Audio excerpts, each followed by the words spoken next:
මහවන මැද්දෙන් අපගිය අපූර්ව තවත් චාරිකාවක විස්තර අද අපේ බ්ලොග් එකකින්. මේ අපූර්ව වනපෙත පිහිට තියන්නේ මීරිගම නගරයට ආසන්න දියාලකන්ද නමින්. බොහොම දුෂ්කර මාර්ගයක අප 4D ජිප් රථයකින් මේ චාරිකාව ආරම්භ කළේ.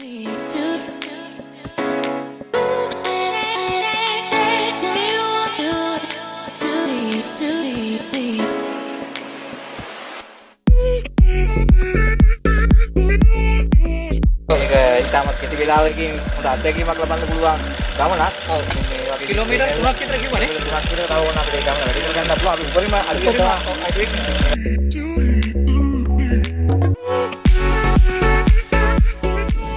ඔබට පේනවා මේ ජිප් රථය උනත් මේ වනාන්තරයේ මැද්දේ ගමන් කරන්නේ කතරම් අප අමාරුවෙන්ද අසීරුවෙන්ද කියන වගේ.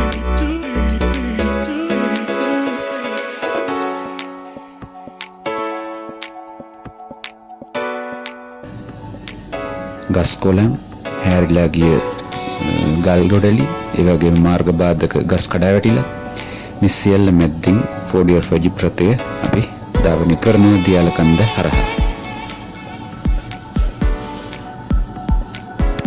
ඇතැම් තැන්වල මාර්ගය සාමාන්‍ය මට්ටමින් තිබුණද බොහෝ ස්ථානවල අතිශය දුෂ්කර ගමනක තමයි යෙදෙන්න සිදුවන්නේ.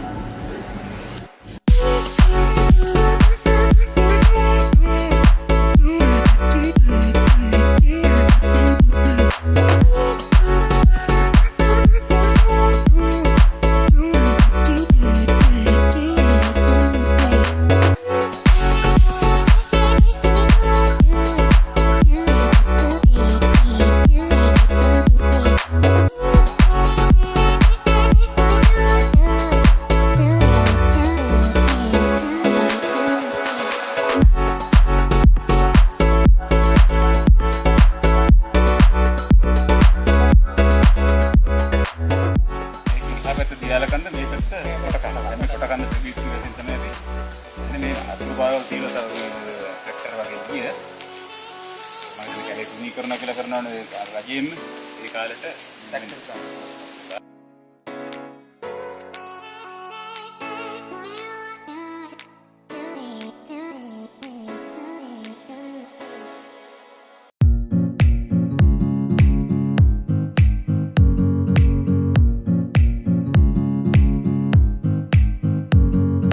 සමහර ස්ථානවලදී අපිට මාර්ග බාධක ඉවත් කරන්නත් සිදු වුණා. මොකද අතුරු කෙලි කඩන් වැටිලා මාර්ගය හරහා වැටලා තියෙන අවස්ථා තිබුණා. ඒ වගේ ස්ථානවලදී අපි ඒවා ඉවත් කරගෙන තමයි ධාවනය කරේ. ඔබට පේනවා මේ වගේ ස්ථානවල අපේ ජීප් රථය අංශක 45කට වඩා ආනතියක් ගන්නවා ධාවනය කිරීමේදී. අතිශයින්ම බැරෑරුම් භයානක ගමනක තමයි මේ නිරත වුණේ.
අපි දැන් ජිප් එකේ ඇවිල්ලා මම හිතන්නේ පොඩ්ඩක් කැලෙන් එළියට එන අවස්ථාව.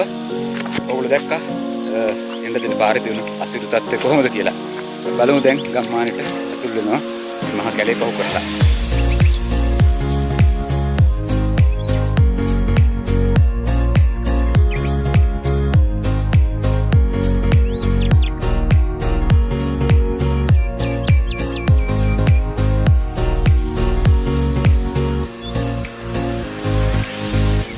මේ වගේ දුෂ්කර මාර්ගයක කිලෝමීටර දෙකමාරක් විතර ගමන් කරලා අපි ලස්සන වැව්තාවුල්ලක් තියෙන තැනට පැමිණෙනවා. එතන බොහොම ශාන්ත පරිසරයක් තියෙන්නේ. වන මැද්දෙන් ගිහිල්ලා යම් හාපිටිගම වැව කියලා හඳුන්වන ස්ථානයට තමයි අපි මේ ගමනේ අවසානයට තෝරගත්තේ. කැලෑපද ගමනෙන් පසු අපි ගමනට පිවිසෙනවා. ඒ පිවිසිලා හාපිටිගම වැව සොයාගෙන යන්නේ.